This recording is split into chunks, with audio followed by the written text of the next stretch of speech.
ജാതി, മതം, രാഷ്ട്രീയം, ജന്മദേശം, മാതൃരാജ്യം, മാതൃഭാഷ എന്നിവയ്ക്കൊന്നും പ്രസക്തിയില്ലാത്ത അവസ്ഥയാണ് മരണം മനുഷ്യന് സമ്മാനിക്കുന്നത്. ജീവനുള്ളവർ അനുഭവിക്കുന്ന യാതൊരു വേർതിരിവുകളും മരിച്ചവർക്കിടയിലില്ല. മരണമല്ലാതെ മറ്റൊന്നും മനുഷ്യനെ ഇത്രത്തോളം സമത്വബുദ്ധിയും മാനവിക ഭാവവും ഉള്ളവരാക്കുന്നില്ല എന്നതാണ് സത്യം. ഉദാഹരണത്തിന്, ഒരു ജൂതന്റെ മൃതദേഹവുമായി ശവക്കുഴി പങ്കിടാൻ മരിച്ച ഹിറ്റ്ലറിന് ഒട്ടും മടിയുണ്ടാവില്ല എന്ന് പോങ്ങൻ പറഞ്ഞാൽ ഏത് പ്രബുദ്ധനും അത് മനസ്സിലാക്കാൻ സാധിക്കും. അത്രയെങ്കിലും മനസ്സിലാക്കാൻ കഴിയുന്ന പ്രബുദ്ധരോട് പോങ്ങനൊരു കാര്യം പറയാം. ക്ഷമിക്കണം, കുവൈറ്റിലുണ്ടായിട്ടുള്ള ദുരന്തത്തിൽ മരിച്ചത് മലയാളികളല്ല, മനുഷ്യരാണ്. പ്രബുദ്ധരായിട്ടുള്ള കേരളീയ ജനത ആദ്യം അതാണ് മനസ്സിലാക്കേണ്ടത്. കുവൈറ്റിൽ മരിച്ച മനുഷ്യരിൽ പലരുടെയും ബന്ധുക്കൾ ഈ പ്രബുദ്ധ കേരളത്തിൽ മലയാളികളായി ജീവിച്ചിരിപ്പുണ്ടെന്നത് നേരാണ്. അവരുടെയൊക്കെ കൈവശം നല്ല പിടയ്ക്കുന്ന വോട്ടുമുണ്ട്. കേരളത്തിന്റെ മുഖ്യമന്ത്രിയായിട്ടുള്ള പിണറായി വിജയൻ ഈ സമയത്ത് നടത്തുന്ന രാഷ്ട്രീയ വിമർശനം, വീണ വിജയന്റെ പരിഭവം കലർന്ന വിതുമ്പൽ, പ്രതിപക്ഷ നേതാവായിട്ടുള്ള വിഡ്ഢി സതീശന്റെ പ്രതികരണം, ഇവയൊക്കെ കാണുമ്പോൾ പോങ്ങനെ മനസ്സിലാവുന്ന ഒന്നുണ്ട്. മരിച്ചവരുടെ ബന്ധുക്കളുടെ കൈവശമിരിക്കുന്ന വോട്ട് അവരെയൊക്കെ വല്ലാതെ കൊതിപ്പിക്കുന്നുണ്ട്. മുന്നിൽ വീണ് കിട്ടുന്ന അവസരങ്ങളെ അലസബുദ്ധിയോടുകൂടി അവഗണിക്കാതെ അതിനെ തങ്ങൾക്ക് അനുകൂലമായി മാറ്റാനുള്ള വിരുതാണല്ലോ വിജയിയെ വിജയിയാക്കുന്നത്. കുവൈറ്റിലെ ദുരന്തത്തെ ഒരു സാധ്യതയായാണ് നമ്മുടെ രാഷ്ട്രീയക്കാർ കാണുന്നത്.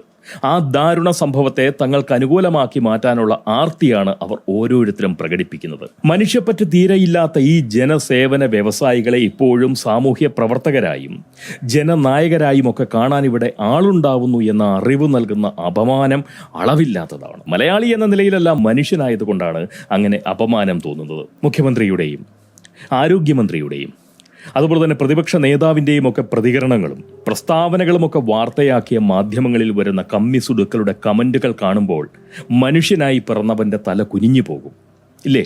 കേന്ദ്രത്തിന്റെ നടപടി ശരിയായില്ലെന്ന് പറഞ്ഞ അതേ നാവുകൊണ്ടാണ് കേന്ദ്ര സർക്കാരും ശരിയായ രീതിയിൽ ഇടപെട്ടുവെന്ന് സംസ്ഥാന മുഖ്യമന്ത്രിയായിട്ടുള്ള വിജയൻ പറയുന്നത്. മുൻ മാധ്യമധർമ്മക്കാരിയും നിലവിൽ മന്ത്രിയായി ജോലി ചെയ്ത് ഉപജീവനം കഴിക്കുകയും ചെയ്യുന്ന ശ്രീമതി വീണ ഉടുത്തൊരുങ്ങി വിമാന ടിക്കറ്റും എടുത്ത് വീട് വിട്ടിറങ്ങി. ഒന്നിനുമല്ല, കുവൈറ്റ് വരെ ഒന്ന് പോണം. ദുരിതാശ്വാസ പ്രവർത്തനങ്ങളൊക്കെ ഒന്ന് ഏകോപിപ്പിക്കണം. വീട് വിട്ടിറങ്ങിയ വീണയ്ക്ക് പക്ഷേ വിമാനത്താവളത്തിൽ വിതുമ്പി നിൽക്കാനേ കഴിഞ്ഞുള്ളൂ. പൊളിറ്റിക്കൽ ക്ലിയറൻസ് നൽകാൻ കേന്ദ്രം ഒട്ടും തന്നെ തയ്യാറായില്ല. അതിൽ രാഷ്ട്രീയം കാണേണ്ട യാതൊരു കാര്യവുമില്ല. കാരണം കുവൈറ്റിൽ സംഭവിച്ച ദുരന്തത്തിൽ ജീവനഷ്ടം സംഭവിച്ചത് വീണയുടെ കപ്പിത്താൻ രാജാവായിരിക്കുന്ന രാജ്യത്തെ പ്രജകളുടെയല്ല, ഇന്ത്യ മഹാരാജ്യത്തിലെ പൗരന്മാരുടെയാണ്. അക്കാര്യം വീണയ്ക്കറിയില്ലെങ്കിലും കുവൈറ്റിനറിയാം.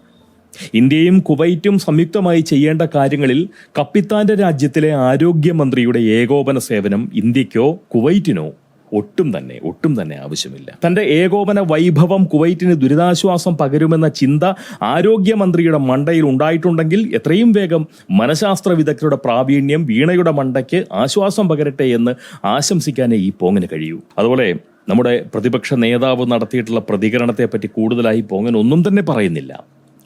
പേറുന്ന ബൗദ്ധിക ശേഷിയുടെ മൂല്യനില പേരിന് മുന്നേ ഇനിഷ്യലായി കൊണ്ടു നടക്കുന്ന ഒരുവന്റെ പ്രതികരണത്തെ മുൻനിർത്തി എന്തെങ്കിലും പറയാൻ മാത്രമുള്ള ക്രൂരത ഈ പോങ്ങനില്ല.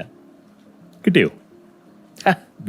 എന്തായാലും നമ്മുടെ സംസ്ഥാനത്തിന്റെ മുഖ്യമന്ത്രിയുടെയും പ്രതിപക്ഷ നേതാവിന്റെയും അതുപോലെ തന്നെ ആരോഗ്യമന്ത്രിയുടെയും ഒക്കെ പ്രതികരണങ്ങളും പ്രസ്താവനകളുമൊക്കെ വലിയ വാർത്തയാക്കിയ മാധ്യമങ്ങളുടെ കമന്റ് ബോക്സിൽ വന്ന അഭിപ്രായങ്ങൾ കണ്ടപ്പോൾ ഒരു മലയാളിയായ മനുഷ്യൻ എന്ന നിലയിൽ വല്ലാത്ത അതിശയം തോന്നി. ഇത്ര അഭിമാനത്തോടുകൂടി സ്വന്തം വിവരക്കേട് വിളിച്ചു കൂവാൻ കമ്മിസുടുക്കൾ കാണിക്കുന്ന ചങ്കൂറ്റം വളരെ വളരെ വളരെ അപാരമാണ്.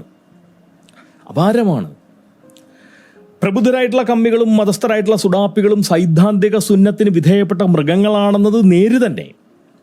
എങ്കിലും വെളിവിന്റെ ഒരു തരി പോലും സൂക്ഷിക്കാതെ വിധേയത്വവും അടിമബുദ്ധിയും വെറിവാഞ്ചയും പരപുച്ഛവും വകതിരിവില്ലായ്മയും മാത്രം മണ്ടയിൽ കൊണ്ടു നടക്കാൻ ഇവറ്റകൾക്ക് എങ്ങനെ പറ്റുന്നോ എന്തോ. മനുഷ്യൻ എന്ന നിലയിൽ പ്രകൃതി മണ്ടയിൽ സമ്മാനിച്ചു വിടുന്ന ബുദ്ധിയെ പ്രത്യയശാസ്ത്രം കൊണ്ടും മതശാസന കൊണ്ടും സ്വയം സുന്നത്ത് ചെയ്യുന്ന അവറ്റകൾ പിന്നെ ഒഴിഞ്ഞ മണ്ടയുമായി രണ്ടു കാലിൽ നാടാകെ കുന്തള്ളിച്ച് നടക്കും. പൊതുസമൂഹത്തിന് ഉപദ്രവമായി ജീവിതം കഴിക്കും. നാട്ടിൽ നിന്നും സമാധാനത്തെ തുരത്തി ഓടിക്കും. ഐറ്റപ്പിഴകൾ എന്തു പറഞ്ഞാലും മണ്ടയിൽ കയറില്ലെന്ന് പോങ്ങനെ വളരെ നന്നായിട്ടറിയാം. എന്നാലും കുവൈറ്റ് ദുരന്തത്തെ മുൻനിർത്തി ഇവറ്റകൾ ഇത്രത്തോളം വിഷം തുപ്പുന്നത് കാണുമ്പോൾ ഒരു കാര്യം പറയാതിരിക്കാൻ പോകാൻ പറ്റില്ല.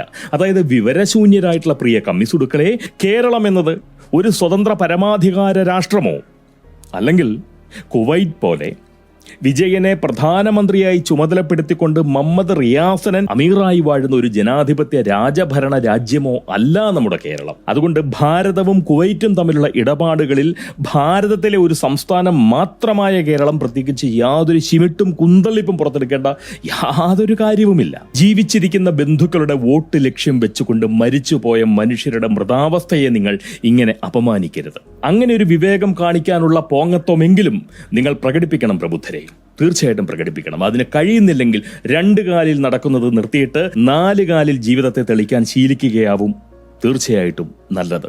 കൂടുതൽ പലതും എനിക്ക് പറയാനറിയാം, കൂടുതൽ പലതും പറയേണ്ടതുമുണ്ടെന്നറിയാം. പക്ഷേ സാമൂഹ്യ കേരളത്തിന്റെ മനോഗതി നിലവിൽ അത്ര കണ്ട് നല്ലതല്ല. സ്വാഭാവികമായും ഈ സാമൂഹ്യ സാഹചര്യത്തെ മാനിച്ചുകൊണ്ട് പോകാൻ അതിൻ്റെതായിട്ടുള്ള ഒരു മര്യാദ, അതിൻ്റെതായിട്ടുള്ള നിലയിൽ ഒരു നാവടക്കം കാണിക്കുന്നു എന്ന് കൂട്ടിയാൽ മാത്രം മതി. കഷ്ടമുണ്ട് പരനാറികളെ, കഷ്ടമുണ്ട്.